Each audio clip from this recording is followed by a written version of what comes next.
hari ini di hari ulang tahun kemerdekaan Republik Indonesia ini agendanya apa, Gus? Yang pertama kita mengadakan upacara sebagai bentuk formalitas penghormatan kita, rasa terima kasih kita kepada jasa para pejuang, para pendahulu, peletak dasar kemerdekaan negara ini. Kemudian dilanjutkan dengan ngopi bareng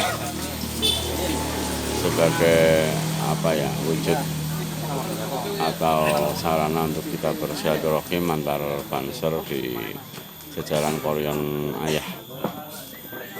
Ini setiap korkel atau masing-masing desa ini diambil sekitar 2-3 Banser sebagai perwakilan, mengingat kondisi pandemi yang tidak boleh mengumpulkan terlalu banyak.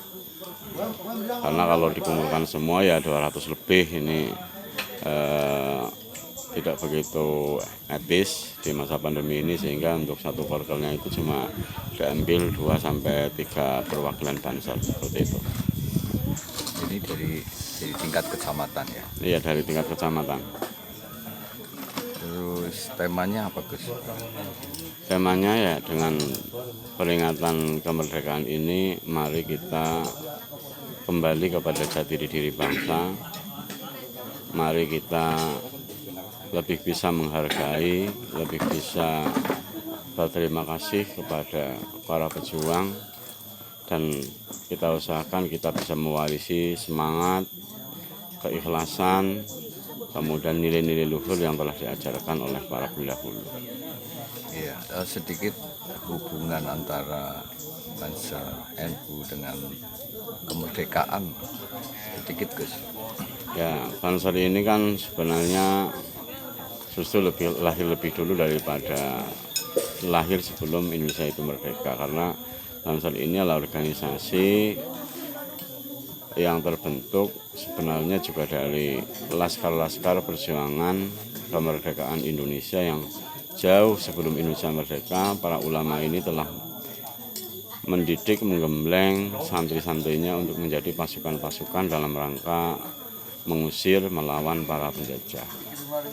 Kemudian terbentuklah Laskar Sabilillah, Hizbullah, yang kemudian secara organisasi kemudian sekarang menjelma menjadi Banser, Artinya perjuangan Indonesia tidak lepas dari perjuangan para ulama, para tokoh-tokoh nasional yang saling bersatu, bersinergi untuk sama-sama satu tujuan, terwujudnya kemerdekaan Indonesia, sehingga bangsa Indonesia betul-betul bisa berdaulat, baik secara politik, baik secara ekonomi, secara berkeyakinan, dan lain-lain. Jadi dari awal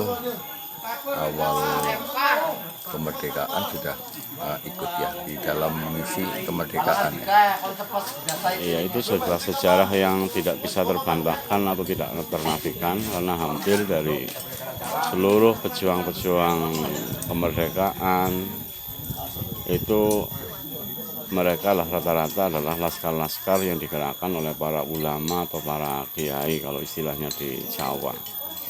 Jadi itu sebuah sejarah yang tidak terbantahkan. Kita bisa melihat ada Ki Haji Zainal Mustafa dari Singaparna, ada Pangeran Diponegoro, ada Kiai Mojo, Sentut Alibasa Prawiro Dirjo, ada Teguh Umar, Jodnyakdin, dan masih banyak lagi. Sultan Ba'abullah dari Ternate, yang mereka semua lah notabene adalah para santri, para ulama yang bergerak untuk melawan penjajah. Ini terkait dengan COVID-19 sebagai tokoh NU di kawasan Kecamatan Ayah, secara khususnya umumnya di Kebumen, gimana, Gus?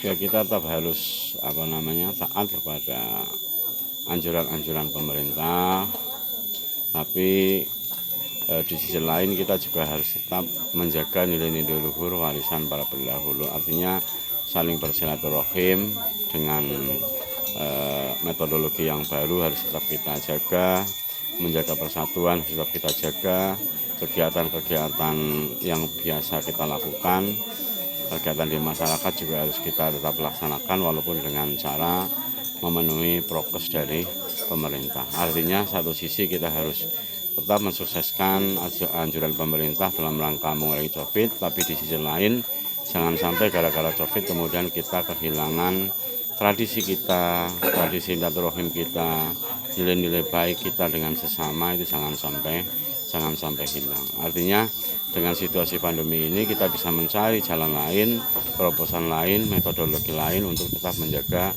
nilai-nilai baik yang ada di masyarakat. Terima kasih.